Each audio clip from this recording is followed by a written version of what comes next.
Have you ever wondered what happens when a massive $500 million project, a project that's supposed to completely reshape a region's economy, just seems to vanish into thin air?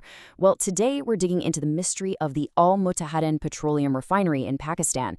It's a story that starts with incredible promise, but ends with one giant question mark.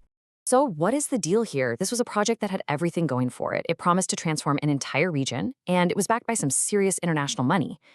And yet, if you try to find out what's going on with it today, you just get this tangle of confusing, contradictory reports. So let's try to unravel this thing. And let's be clear, we are not talking about small change here.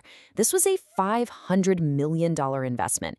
I mean, that is a colossal amount of money, one of the biggest foreign investments ever proposed for this part of Pakistan.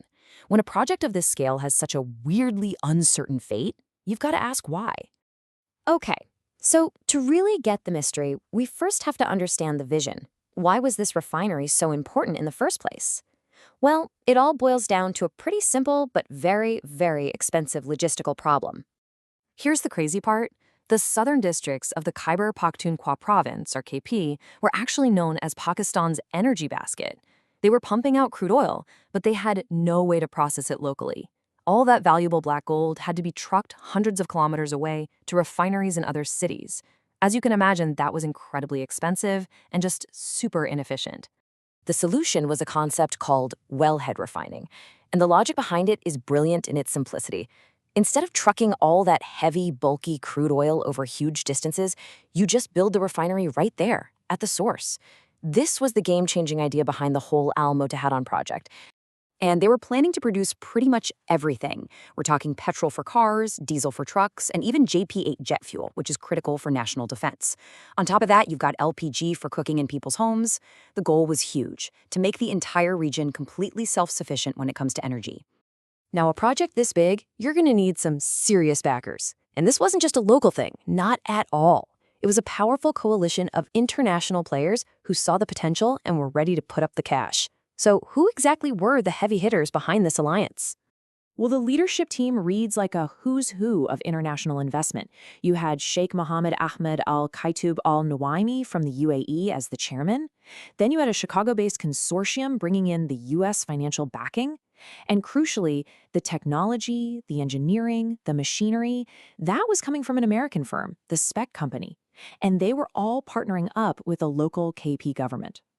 All right, so the money's there, the partners are all on board, and things start to happen.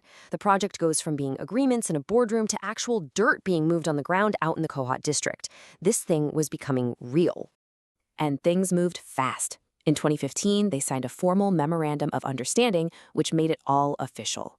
Then, just 2 years later, in 2017, the work actually began, with a big groundbreaking ceremony out in the Marcondia area. And listen, this wasn't just some photo op. They acquired a massive plot of land. We're talking about 3,500 canals. Work kicked off with the really crucial first steps, like building a boundary wall and leveling all that land. And the plan? Oh, it was ambitious. A capacity of up to 40,000 barrels of oil a day, all powered by its very own 50-megawatt captive power plant. But this wasn't just pitched as some industrial plan. No, this was sold as a promise of social transformation. The investors made huge commitments, creating thousands of jobs for local kids, taking over and upgrading technical colleges to train a whole new generation of skilled workers, and improving local roads and utilities. It was a huge deal. So everything seems to be on track, right? The investment is there, the work is started, the promises have been made. But this is where the story hits a major speed bump. This is where the clear, exciting narrative starts to get really murky. And this right here is the heart of the mystery. Because depending on who you ask, you get two totally different stories. One official source, as late as 2026, describes the refinery as a developing refining unit. Sounds like it's still happening, right? But then other reports from that same year state flatly that it remains unbuilt and non-operational. So which is it? How can both of those things be true? So what on earth could have stalled such a promising project? Well, it looks like it was basically a perfect storm of challenges. For one, you had changes in the provincial government, which can always disrupt huge projects like this. At the same time, global oil prices were going absolutely wild. And on top of all that, there were these really complex regulatory hurdles with the federal government over getting the quotas for crude oil. So look, whether it's paused, developing, or completely stalled, the story of Al-Motahedon didn't just fade away. It has left a really lasting legacy, and it fundamentally changed the whole conversation about what's possible for industry in this region. You see, the project's legacy is undeniable, even if it's not finished. First, and this is huge, it proved that major international players were actually willing to invest serious money in Pakistan's so-called frontier regions.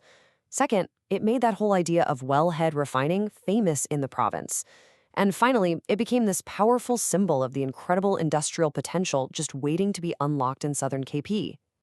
At the end of the day, even if the refinery isn't physically pumping out fuel right now, the idea of it, that ambition, that vision, it continues to fuel the aspirations of the entire region. As one source puts it, the story of Al-Motahedon remains a powerful symbol of that potential. Which leaves us with this one big, final question. Do we look at Al-Motahedon as a cautionary tale, the story of a failed $500 million project? Or was it actually a critical first step, a bold blueprint that paved the way for future investment and proved to everyone what was truly possible? It seems like the final verdict on that is still being written.